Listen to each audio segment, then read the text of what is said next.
Hola, good morning, manifestors.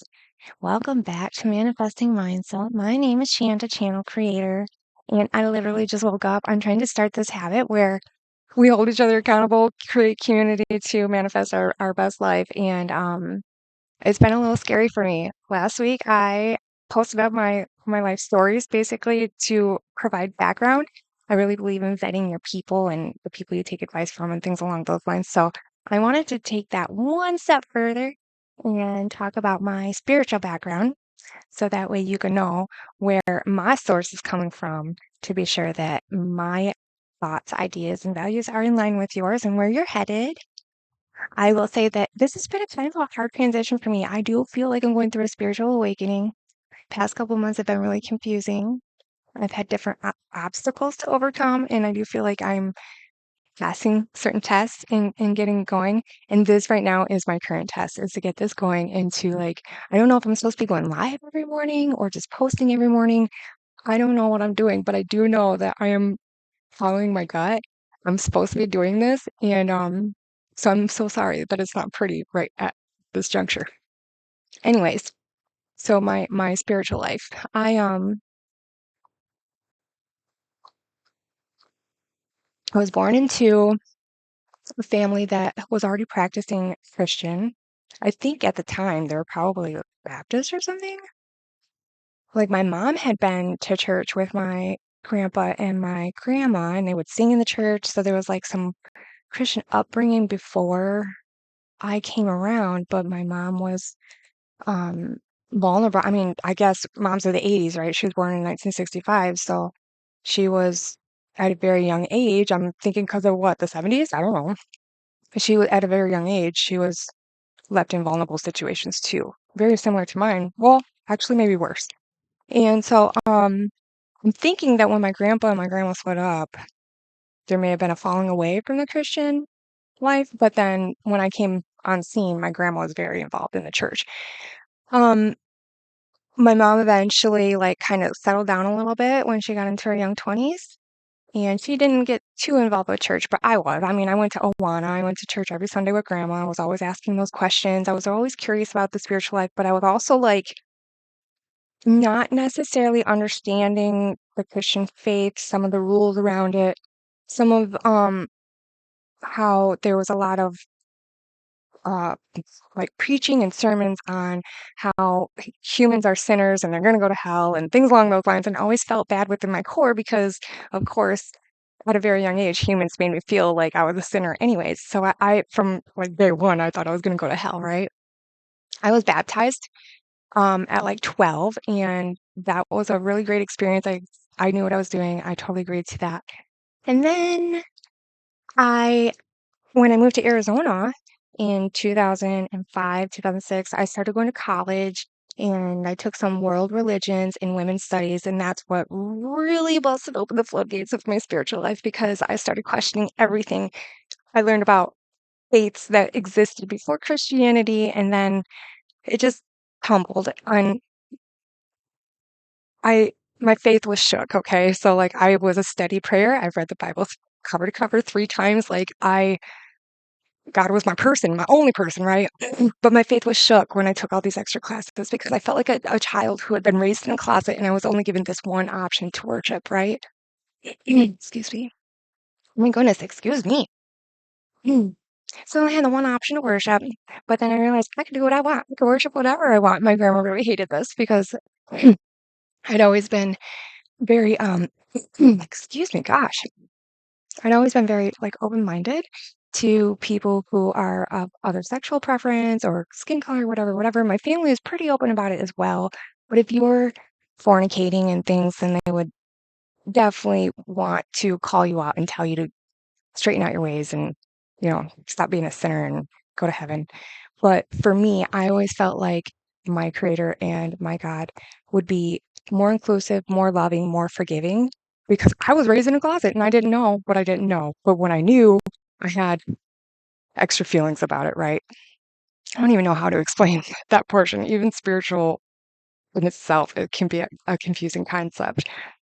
So after the world religions and women's studies at that point, I was going through a divorce as well, and in the Bible, it says, "I hate divorce." I didn't wanna get my divorce. I didn't want God to hate one of my actions, but I wanted to keep my family safe, and at that point, I was like, I think God was using that "I hate divorce" context in a different manner because I'm a child of God and my kids are children of God, and He wouldn't want them to be hurt, so therefore, I have to leave this divorce or this marriage and get a divorce, and I don't think God hates that. That really made me start thinking some more. So then in 2013, when my grandma had passed away, um, I was shook again. She was everything to me. I grieved really hard for many years. So, in and out of those griefs, but I fell away from my Christian upbringing. I fell away. Like I did not, I had church hurts at that time. And then the loss of my grandma, who was my biggest like disciple angel in the Christian faith, I completely fell away. I had no care in the world about it.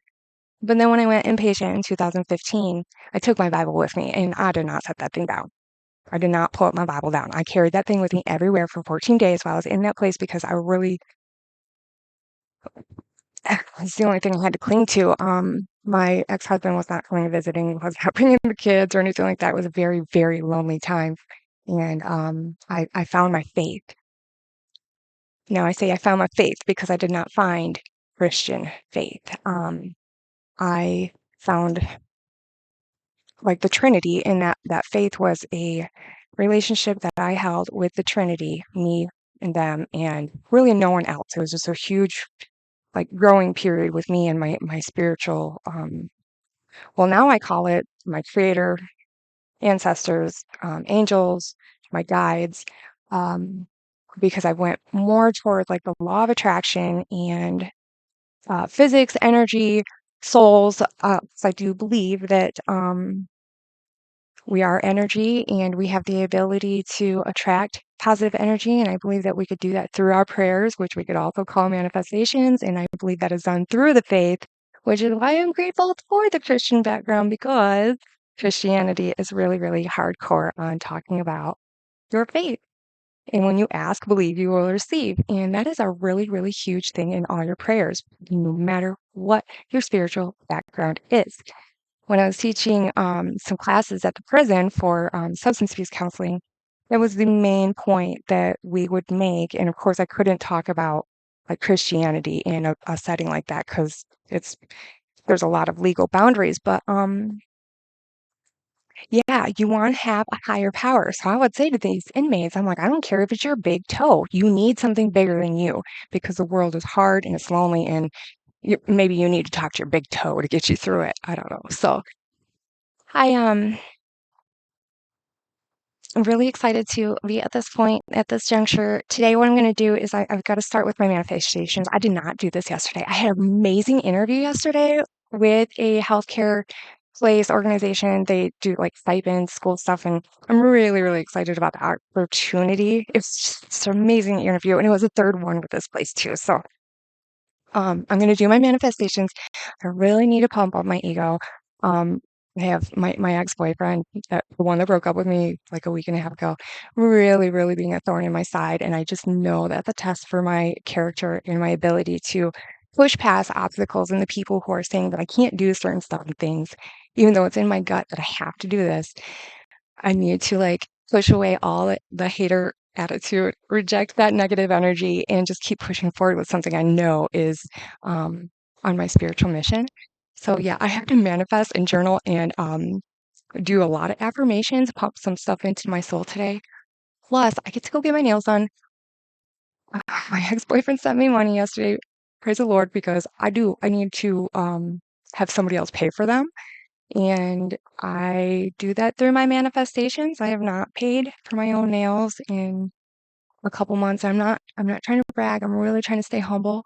Um, this is the one thing that makes me feel really, really pretty, even when I'm going through the hardest stuff in my life. So I'm just so grateful that however these blessings keep coming, from whatever higher power or human. I'm just so, so, so grateful. Because my son, he's graduating tonight. He's the first person in my from, my grandma, mom, me, my bloodline. He is the first to graduate in 3 generations. And I'm just so, so proud of him for he graduated early and then he started helping other people too. So I'm just so excited for this entire day. This is the first day that I'm really, really feeling strong after this guy had broke my heart. And I've learned so much from that as well. I'd love to unpack that at a different time.